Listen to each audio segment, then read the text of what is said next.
And we back like we never left again. How you doing, bro? I'm doing good, man. Yourself? I'm good, man. I'm good, man. Before we get started with anything, before you need to know who I am, before you need to know who this man is, make sure you like, share, subscribe, all your social media outlets.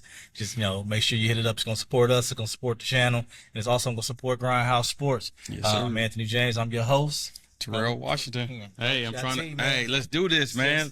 Coach Wash. They call me Coach Wash, Coach T. They do it all, man. So crown for King of Wiley. Man, man. So how you feeling today, man? Like, it's been like sports, man. It's changed. Yeah, it is. It is definitely changing. Like, we sit here, we watch all the games on Saturdays. We see everything that's kind of going on. You see, you got coaches who. You got players and people who want to deem coaches the king of social media and stuff like that, man. Like, so tell me what's changed the most. Let's get this first rep out the way, man. Okay, let's do that. So let's think about growing up, man. How did recruitment show up in St. Louis? What was y'all doing in St. Louis when it came to recruitment? How did you know who was the best? For us, like the athletes? Yeah, for the athletes. Like, how did you know then? Because I swear, man, it was a magazine that they had called Who in Sports or something like that. Who's Who in Sports? It's like who.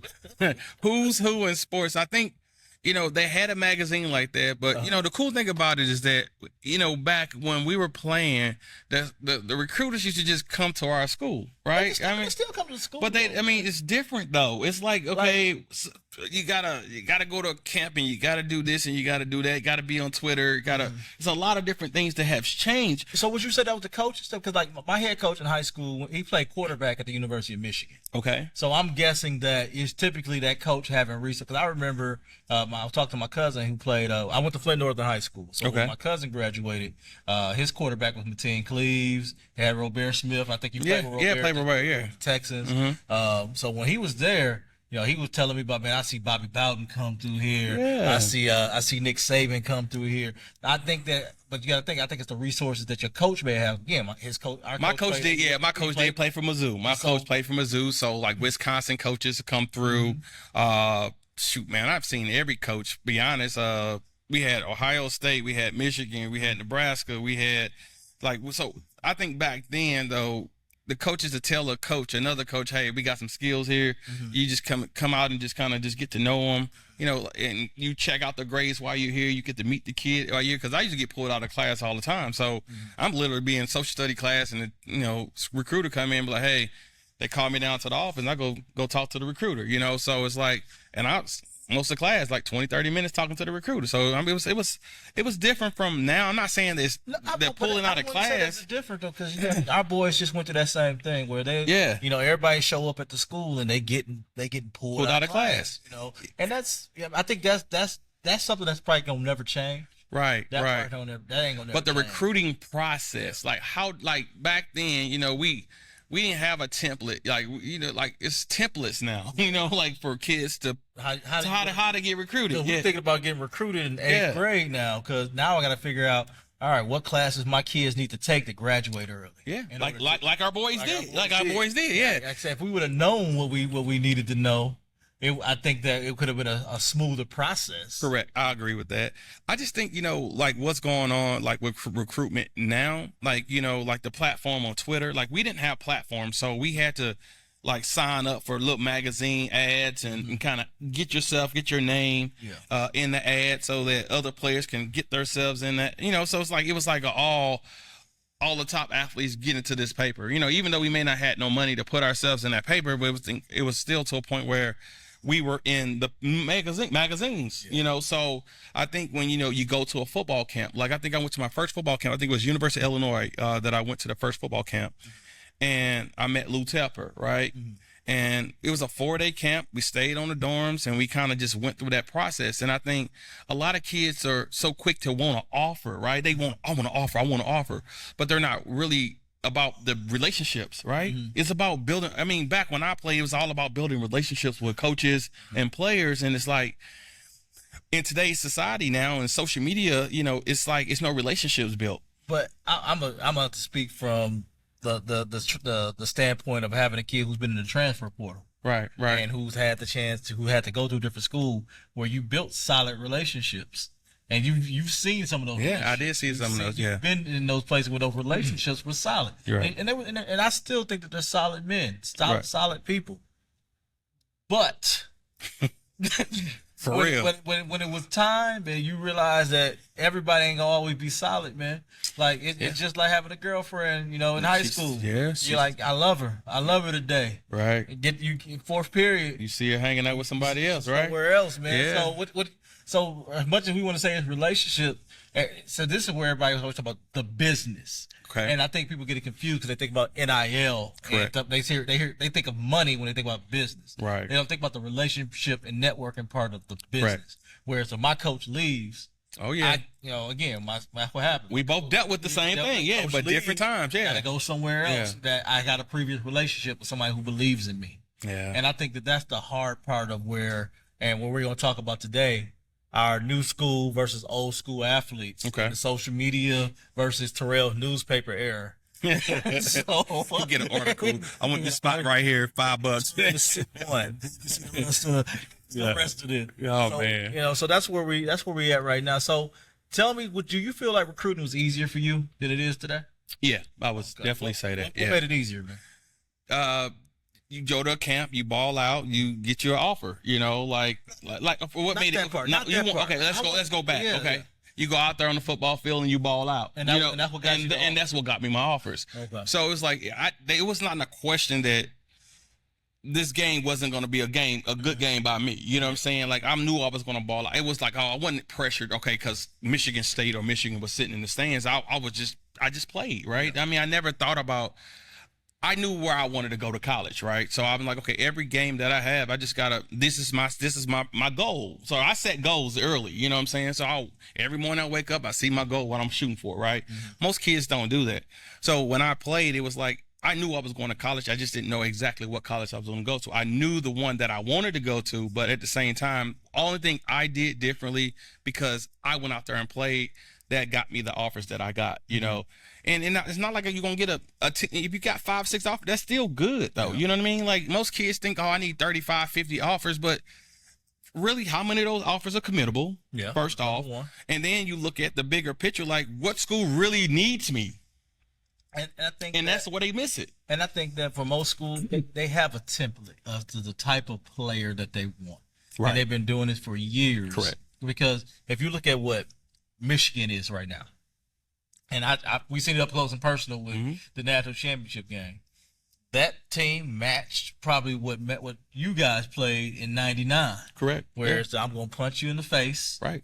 And then nothing changed. Nothing changed. Nothing changed when it comes to that. When you look at what Ohio State is when they were winning in the mid 2000s, early 2000s to then, it was high flying offense, smash mouth defense with good defensive alignment. Yep. It works. It works. Yeah. You gotta, if I can get a pass rush, if I can run the ball and I can be timely with throwing, I'm probably gonna win a lot of games. Exactly. And so like even like you look at it right now where we're gonna dig into a little bit with the new era athlete versus back then where everything is off potential.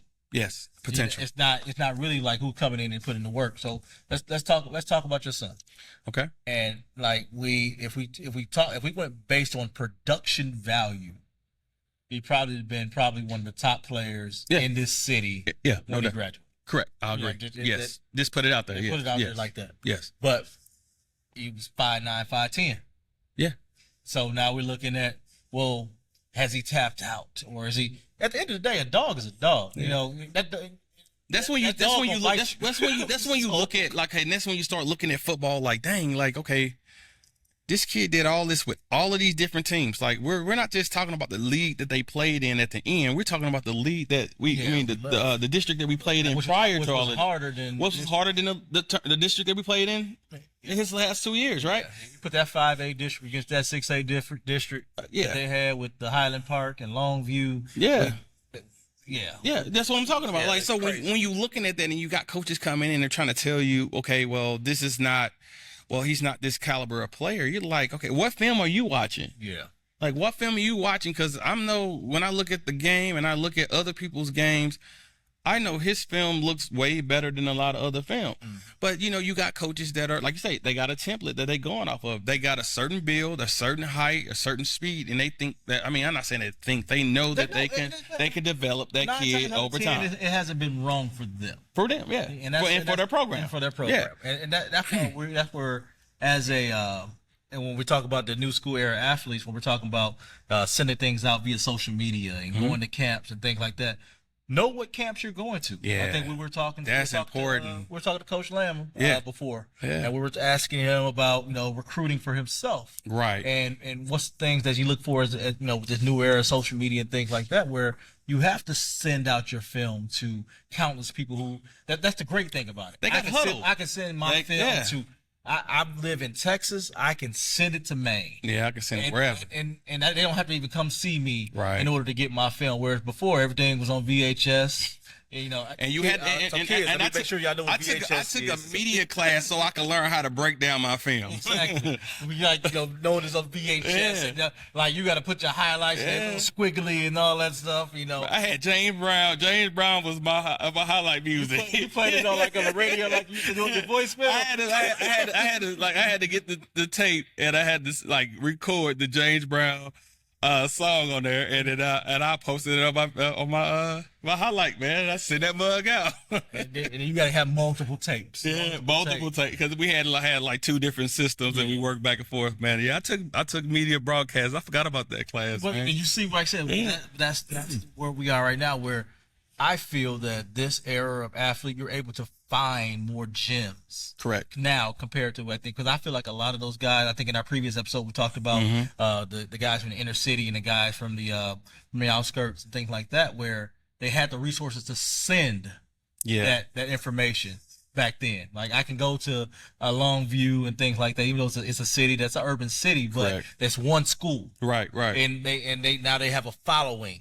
And they have guys, so it's a machine now. Yeah, it is. I can go to back then where Plano was good. Right. Where there were other schools really out past Plano, but they had good teams and things like that, where it was a machine. Yeah. And Allen in the 2000s. Correct.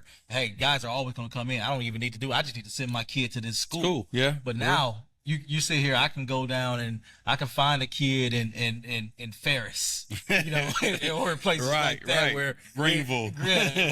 Like it's a one-off kid, but he got good film, right? And he's playing against good talent, correct? So he's showing off. That's the beauty Yeah. of the social media era that we're in right now, correct, compared to your time where it's like, hey, you got to go show up to all these camps, and now you got to spend money where our kids didn't have those resources, man. But one of the things I want to tell a lot of parents, though, like if you're listening and tuning in, you don't have to go to a million camps, right? The goal is not to go to a million camps. If you got a school that's looking for your kid and you know for sure that this school really likes your kid, you go to that camp. You don't go to camps that, it's a 500-600 kids going to that camp. Like, that doesn't make sense to me. Yeah, you think you're going to be a gym, and you're not going to be a gym with 600 kids. I'm just being honest, because most of those kids that's at that camp, they already communicate with the school. They're already talking with the coaching staff.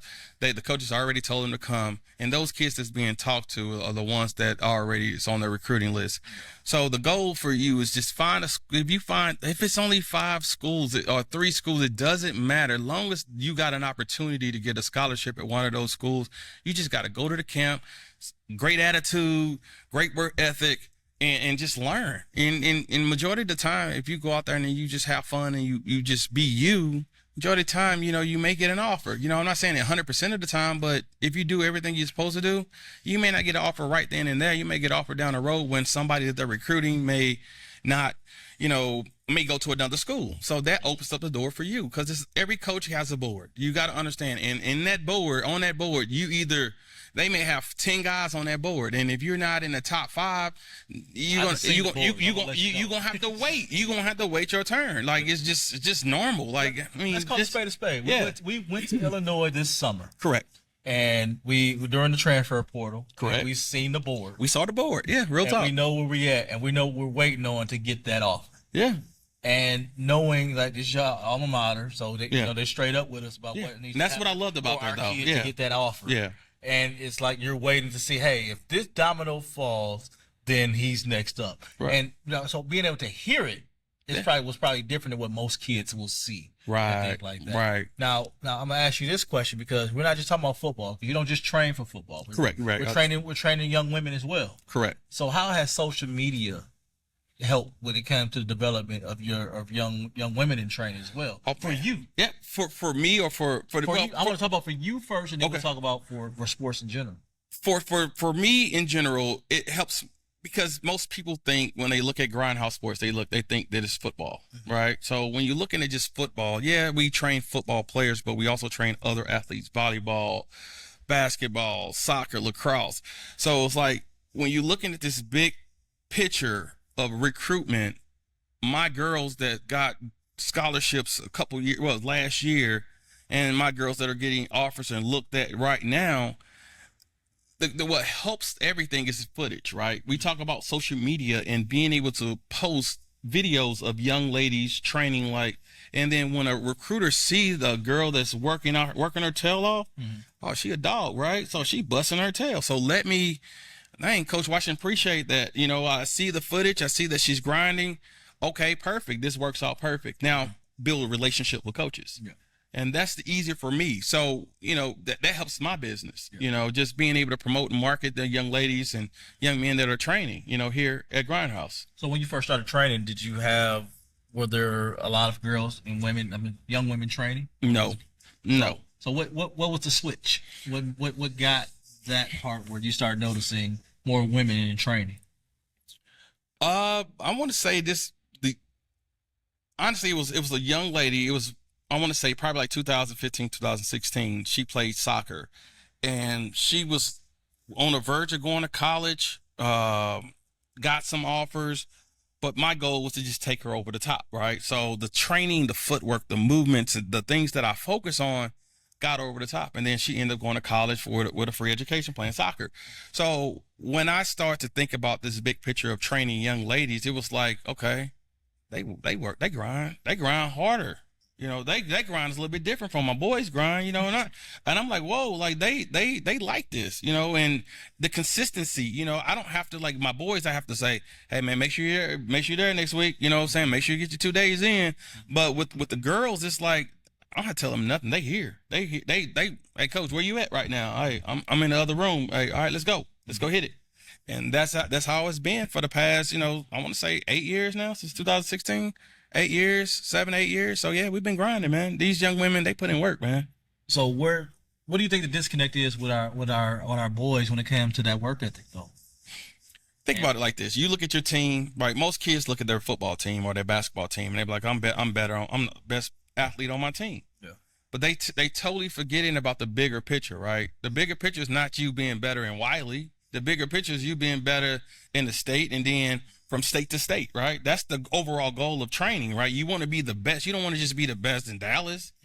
That don't make sense. We know kids who are happy with, I'm on the team, I'm performing, I'm all district. Yeah, I don't want to go. But we know how far they gonna go, right? And they might be okay with that too. But that's fine. If they okay with that, I'm okay with that. But the goal for me is not have you be the best just in Wiley or in Dallas. My goal is to have you be the best in the freaking country. Mm-hmm. That's the goal. That's why we got individualized coaches that focus on those things here at Grindhouse. Yeah.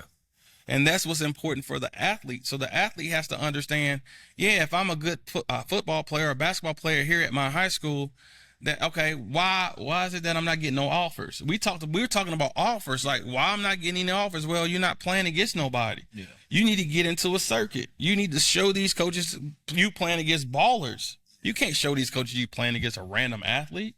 Yeah, it's hard, because you're the best player against somebody who delivered pizzas on Friday. Exactly. That ain't gonna help because he ain't doing nothing to get no better. He's not doing. All he doing is, and that's fine. You got to do something. No, it's not wrong with that, but you got I talked. I think we had a conversation a couple of days ago. I'll have a conversation with my dad or somebody. I say, if you want to be the best, right? You can't do what everybody else is doing. Mm-hmm. So if I'm saying I want to play football, I want to go Division I.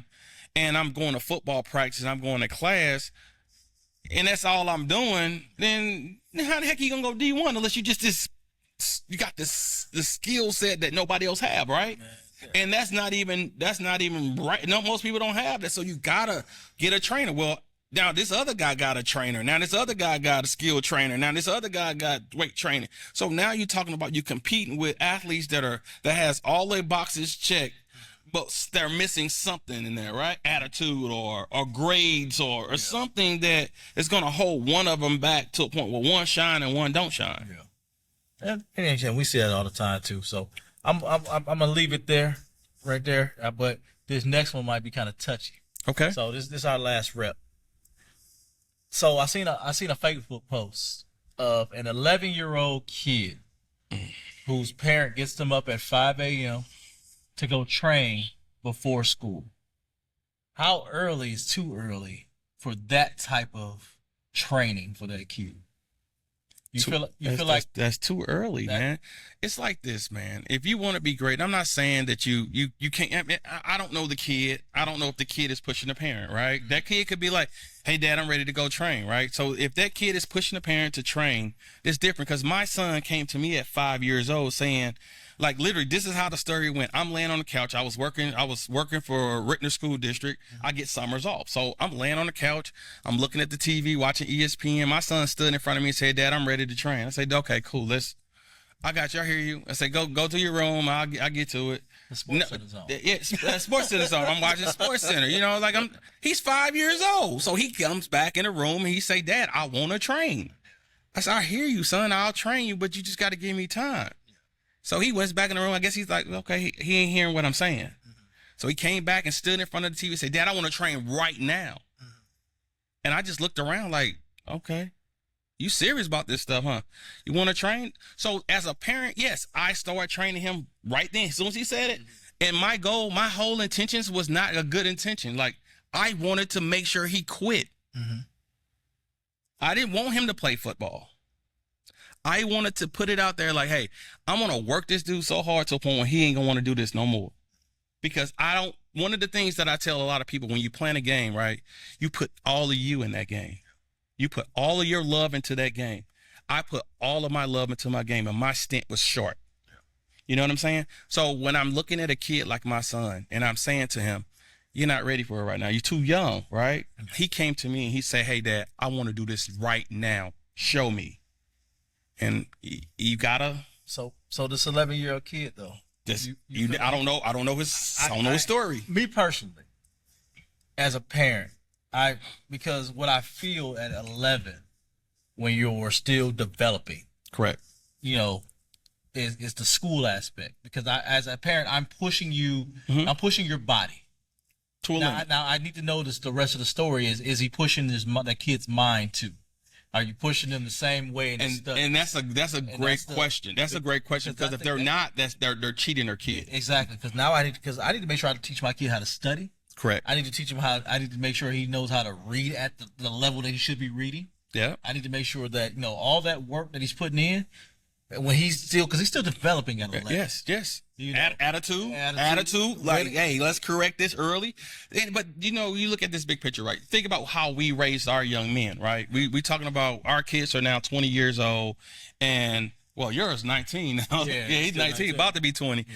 So when you're looking at these young men and you're head on with what you're saying, okay, I want to make sure that my son is intellectually smart and understanding the things that he needs to know that's going to be successful before football even happened, right? And then we're talking about the attitude because most kids don't realize that as you play a sport, your attitude, if you got a poor attitude, a coach ain't going to want you on his team. And then they're talking about the development side. Like each kid is going to develop on their own time. And is the parent patient enough to wait for their kid to develop? I was thinking about when when you just said that, well, I was thinking back to the Alabama Vanderbilt game when I seen at the end of the game when they losing, and yeah, I don't know if you've seen it when you go back and find it on YouTube. Okay. And seeing a kid just totally crash out because they lost. Yeah.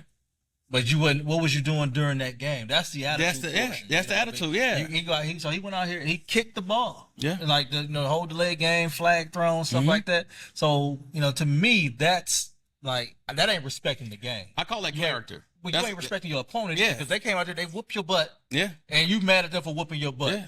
Character. I mean, I can't get mad because I got a butt whooping. Yeah, you just gotta go back to the lab, get your stuff together, and then go out there and dominate that next game. Well, listen, man. We know we always gonna dominate with everything we do. No doubt. We're gonna end it right there for the day, man. So make sure y'all remember, man, your grind is your legacy. Make it worth remembering. Terrell, where can they find us at, though? Hey, you can go to the Grindhouse ST on Instagram and Twitter. You can go to the Grindhouse Sports Training on Facebook. Please come out there and support us. Hey, we're doing a great thing in the community. Let's do this. All right, y'all. Till next time.